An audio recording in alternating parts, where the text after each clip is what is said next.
Hello everyone, welcome back to my channel concept of civil engineering.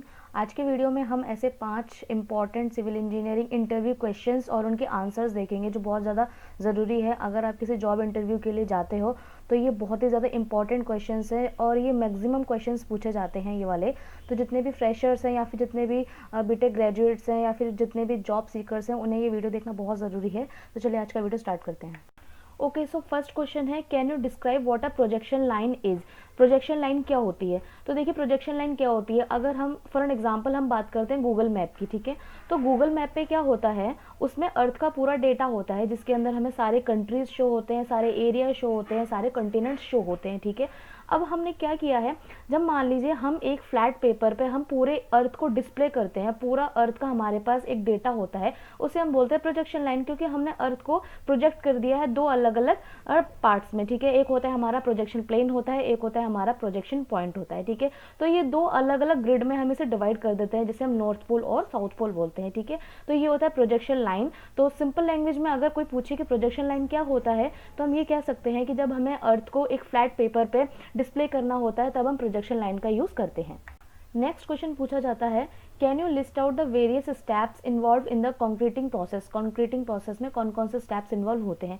तो हमें इसका answer कैसे देना है, जब हम स्टेप्स के नाम बताएं तो हमें उनको साथ में एक्सप्लेन भी करना है पूरा। जैसे कि फर्स्ट होता है हमारा बैचिंग। तो बैचिंग के अंदर हम क्या करते हैं, जितने भी मटेरियल्स हमें सीमेंट के अंदर मिलाने होते हैं उनका वेट किया जाता है, उनको साफ किया जाता है। जैसे कि हम क्या क्या मिलाते हैं, सैंड मिलाते हैं, हम एग्रीगेट्स मिलाते हैं, ग्रेवल्स मिलाते हैं। इन सारे मटेरियल्स को वेट करके अच्छे तरीके से साफ करके इसको ये सारी चीज़ें हम मिक्स करके किसके अंदर मिलाते हैं, सीमेंट के अंदर मिलाते हैं। तो ये जो पूरा प्रोसेस होता है, इस प्रोसेस को हम क्या बोलते हैं, बैचिंग बोलते हैं, ठीक है। दूसरा है मिक्सिंग। अब हमने क्या किया, सारा इंग्रेडिएंट सारे मटेरियल्स हमने सीमेंट के अंदर मिक्स कर लिए हैं मटेरियल के अंदर, ठीक है। तो अब उसके बाद हम क्या करेंगे, इसके अंदर वाटर ऐड करते हैं। वाटर ऐड करने के बाद जब हम सीमेंट का एक पेस्ट बनाते हैं, एक स्लरी पेस्ट बनाते हैं, उस पेस्ट को हम ट्रांसफर कर देते हैं रोटरी किन के अंदर। रोटरी किन के अंदर क्या होता है, ये जो कॉन्क्रीट है ये रोटेट होता है और अच्छी तरीके से मिक्स हो जाता है। So this is called mixing process. Third one is transporting and placement of concrete. अब इस स्टेप के अंदर क्या होता है, देखिए अगर आपका जो कॉन्क्रीट साइड से बहुत ज़्यादा दूरी पे तैयार हो रहा है, तब तो आपको कॉन्क्रीट के ट्रांसपोर्टेशन के लिए एक व्हीकल रिक्वायरमेंट होगा। आजकल बहुत सारे व्हीकल्स हैं जो कि कंक्रीट का ट्रांसपोर्टेशन करते हैं, जिसके अंदर रोटरी किन बहुत ज़्यादा इंपॉर्टेंट है, सबने इसका नाम सुना होगा, ठीक है। तो या फिर दूसरी चीज़ ये, अगर हमारा कंक्रीट साइड पे ही तैयार हो रहा है लेकिन हमारा जो कंस्ट्रक्शन है वो हाइट पे हो रहा है, तब हम क्या करते हैं, हम यूज़ करते हैं पुली। हमारा जो कंक्रीट का जो हमारा ट्रांसपोर्टेशन है उसके लिए हम यूज़ करते हैं पुली। उस पुली की हेल्प से हम क्या करते हैं, जो हमारा कंक्रीट का जो मिक्स है हम उसे नीचे से ऊपर की तरफ पहुंचाते हैं, ठीक है। तो ये होता है हमारा transporting and placement of concrete process. Last आता है हमारा कॉम्पैक्टिंग। अब कॉम्पैक्टिंग के अंदर क्या करते हैं, जब हमारे ये तीनों स्टेप हो गए हैं, हमने कंक्रीट को प्लेस कर दिया है, उसके बाद कॉम्पैक्ट करना बहुत ज़्यादा ज़रूरी होता है। क्या होता है, जब हम कंक्रीट प्लेस करते हैं तो उसके अंदर बहुत सारे वॉइड्स डेवलप हो जाते हैं, एयर बबल्स बन जाते हैं। तो उन सबको रिमूव करने के लिए कॉम्पैक्टिंग करना बहुत ज़रूरी होता है। अब कॉम्पैक्टिंग भी अलग अलग मेथड से अलग अलग तरीकों से की जाती है, ठीक है। तो इस तरीके से हम इस क्वेश्चन को एक्सप्लेन करके इसका आंसर दे सकते हैं। सो नेक्स्ट क्वेश्चन है, how would you describe the soundness of cement. अच्छा, ये बहुत इंपॉर्टेंट क्वेश्चन है, बहुत ज़्यादा पूछा जाता है कि सीमेंट की साउंडनेस हम क्यों चेक करते हैं और कैसे चेक करते हैं, ठीक है। तो देखिए जो सीमेंट की साउंडनेस टेस्ट हम क्यों करते हैं, पहली चीज़ तो ये हम ये चेक करने के लिए करते हैं कि जब हम सीमेंट को सेट करेंगे तो उसके बाद उसके अंदर कोई वॉल्यूम में चेंज ना हो, उसके अंदर कोई सडन एक्सपेंशंस ना हो, ये सब चेक करने के लिए हम साउंडनेस टेस्ट करते हैं, ठीक है। अब साउंडनेस टेस्ट दो तरीके से किया जाता है, पहला होता है ली चैटेलियर एपरेटस से और दूसरा होता है ऑटोक्लेव मेथड से, ठीक है।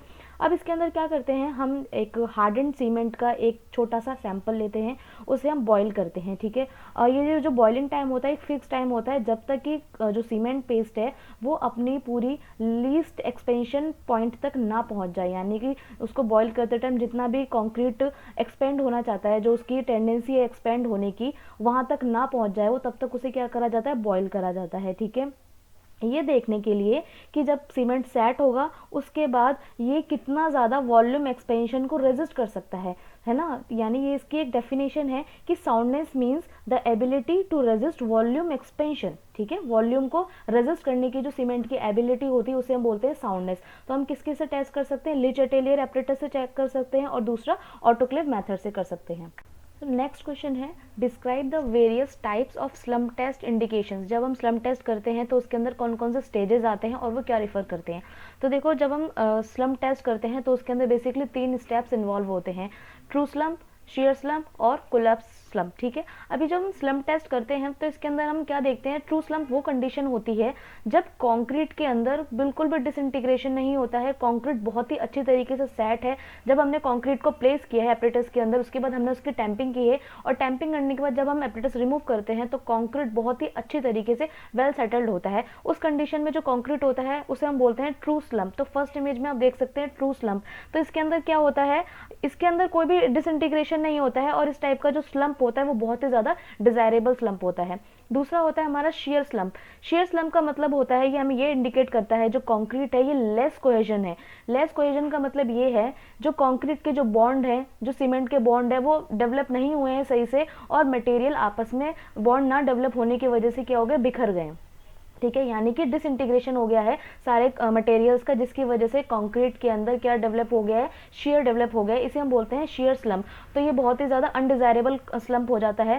थर्ड आता है हमारा कोलैप्स स्लम्प। अब देखिए, कोलैप्स स्लम्प है यानी ये तो बिल्कुल यूजफुल नहीं होता है। कोलैप्स स्लम्प तब बनता है जब हमारा कंक्रीट का पेस्ट या तो बहुत ज़्यादा वेट हो गया है, बहुत ही ज़्यादा लीन पेस्ट बन गया है। लीन पेस्ट मतलब बहुत ही ज़्यादा पतला मिक्सचर तैयार हुआ है, तो ये तो बिल्कुल भी यूजफुल नहीं होता किसी भी तरीके के वर्क के लिए। तो इस तरीके से इसकी तीनों स्टेजों को हम एक्सप्लेन कर सकते हैं, true, share and collapse. Next question है, explain the concept of built up area and super built up area. बहुत इंपॉर्टेंट क्वेश्चन है ये। बिल्टअप एरिया के बारे में सबने सुना ही होगा। तो बिल्टअप एरिया के अंदर क्या क्या इंक्लूड होता है, देखिए बिल्टअप एरिया के अंदर इंक्लूड होता है पहला तो कारपेट एरिया। कारपेट एरिया के साथ साथ इसके अंदर इंक्लूड होता है जो वॉल्स ने जितना भी एरिया कवर किया हुआ है वो, पिलर्स का एरिया, डक्ट्स का एरिया, जितना हमारे रूम का एरिया है, जो हमारे विंडो पैनल्स हैं, डोर पैनल्स हैं, उन सारे एरियाज को कवर करके इंक्लूडिंग कारपेट एरिया, जो टोटल एरिया होता है उसका जो सम होता है वो होता है हमारा बिल्टअप एरिया। ओके, तो ये जो बिल्टअप एरिया होता है ये टोटल कारपेट एरिया का 10% होता है। ठीक है, तो ये आपको ध्यान में रखना है।